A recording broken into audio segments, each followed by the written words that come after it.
और बलदाऊ दोनों गैया चरा करके वापस आ रहे हैं। तो आज भगवान देखते हैं कि नंद महल में बड़ी भीड़ है। कहते हैं कि क्या बात है, आज बलदाऊ बहुत भीड़ है। तो ये सुनकर के वो कहते हैं मैं भी तेरे साथ था, मुझे क्या पता क्या चल रहा है। बलदाऊ कहते हैं चलो चलते हैं, जाकर के नंद बाबा से पूछते हैं, क्योंकि महाराज नंद महल में बहुत भीड़ है, सारे ब्रजवासी इकट्ठे हैं। तो भगवान कहते हैं कि आज कोई उत्सव है, क्या चल रहा है। तो ये सुनकर के नंद बाबा कहते नहीं कन्हैया, उत्सव है नहीं, उत्सव आने वाला है। भगवान कहते मतलब। नंद बाबा कहते हैं कि हर वर्ष की तरह इस वर्ष भी हम इंद्र की पूजा करने की तैयारियां कर रहे हैं। श्री कृष्ण कहते हैं इंद्र की पूजा क्यों करना। नंद बाबा कहते हैं इंद्र की पूजा इसलिए करते हैं जिससे वो प्रसन्न हो। इंद्र प्रसन्न होंगे, अच्छी वर्षा करेंगे, अच्छी वर्षा करेंगे, अच्छी फसल होगी, अच्छी फसल होगी, अच्छा धन मिलेगा, इसलिए हम उनकी पूजा करते हैं।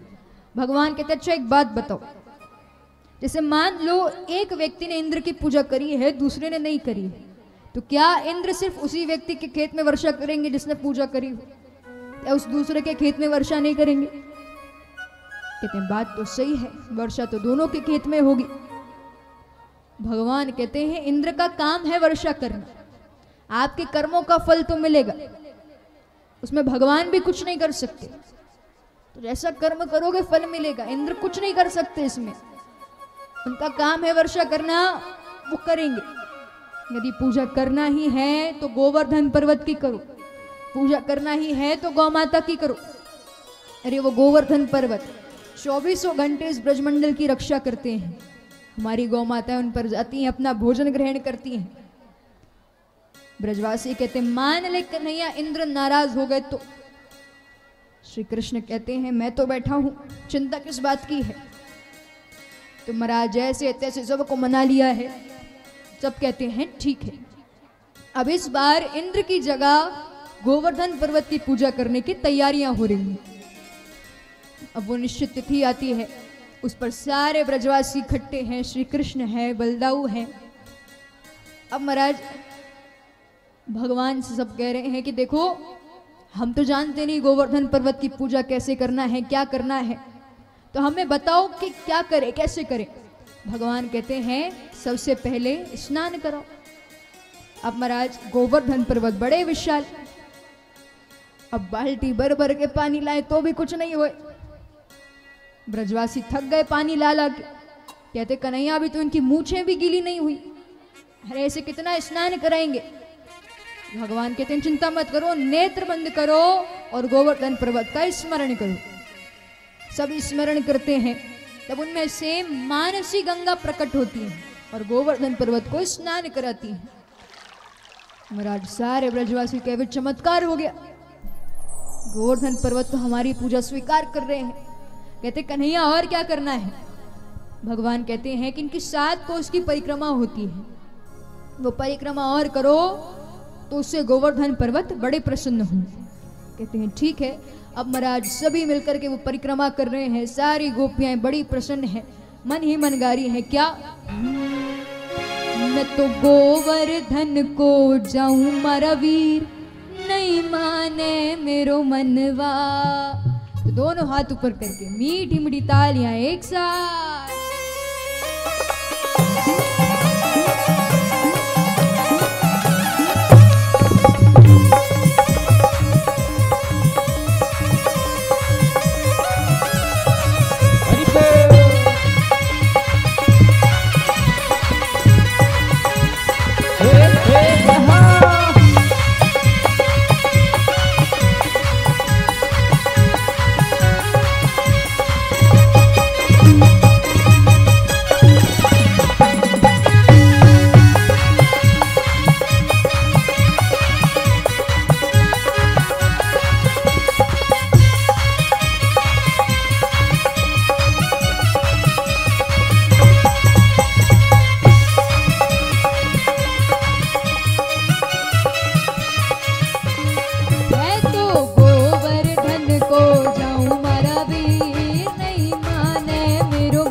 की है परिक्रमा, 7 कोस की है परिक्रमा, 7 कोस की है परिक्रमा। मैं तो मानसी,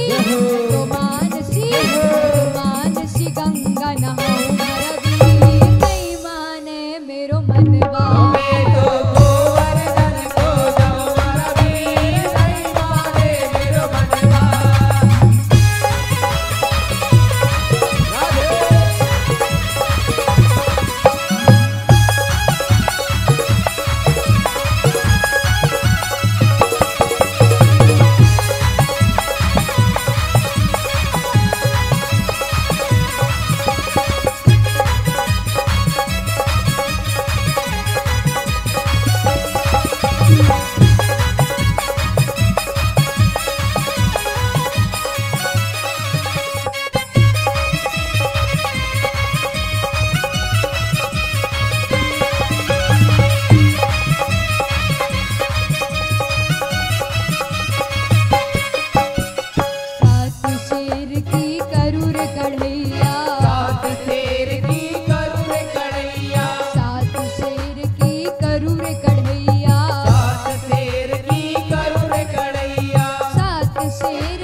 गोवर्धनधारी की जय हो। तो महाराज अब इस तरह से गोवर्धन पर्वत की पूजा करी है। पूजा बड़े अच्छे से संपन्न होती है।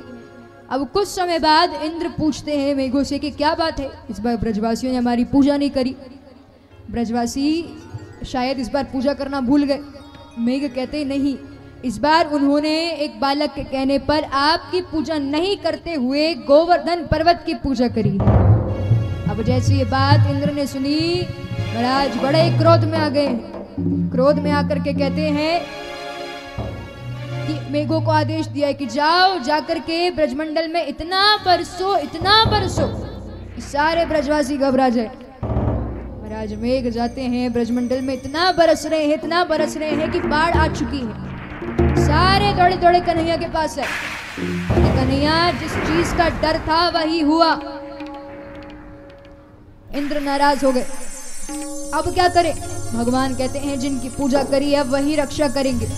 एक काम करो, सभी अपने अपने घर जाओ, लाठियां लेकर के आओ। महाराज सब सोचते लाठियों से क्या होगा, लेकिन ठीक है।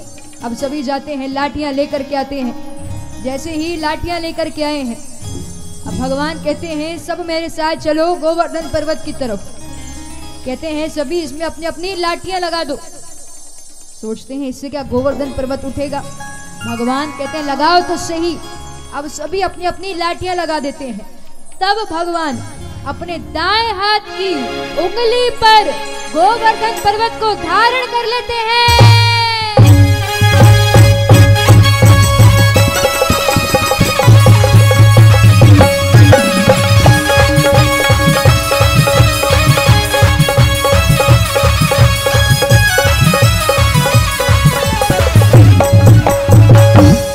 गोवर्धनधारी की। तो गोवर्धन पर्वत को धारण कर लिया है। ब्रजवासियों से कहते हैं कि जाओ, सारी गोपियों को, गौ माता को यहीं लेकर के आ जाओ। अब महाराज सारे ब्रजवासी दौड़े दौड़े उस गोवर्धन पर्वत के पास आ रहे हैं। अब 7 दिन तक सभी गोवर्धन पर्वत की छत्र छाया में रहे हैं। उनसे प्रार्थना कर रहे हैं कि आपने रक्षा कर ली, और मन ही मन कह रहे हैं क्या? श्री गोवर्धन महाराज महाराज थारे माथे मुकुट विराज रयो। मीठी मीठी तालियां एक साथ।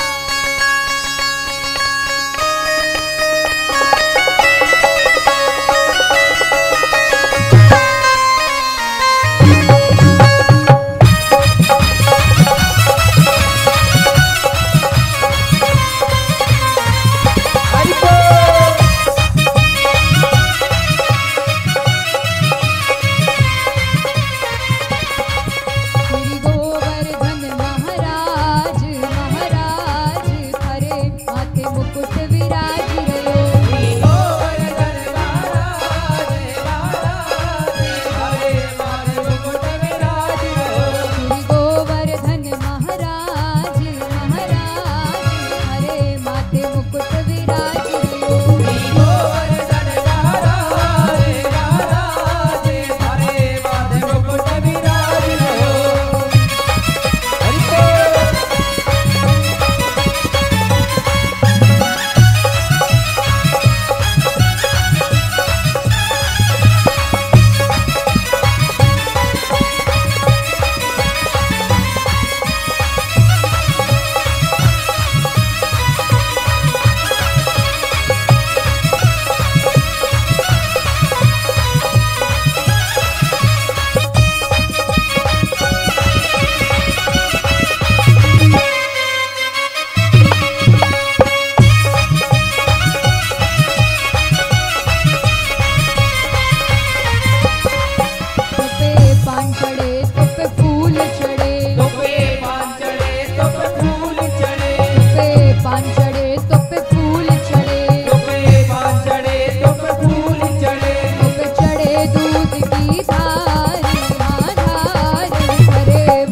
मुकुट विराज रहो।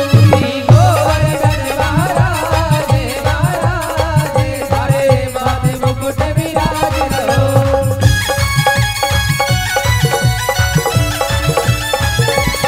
राधे।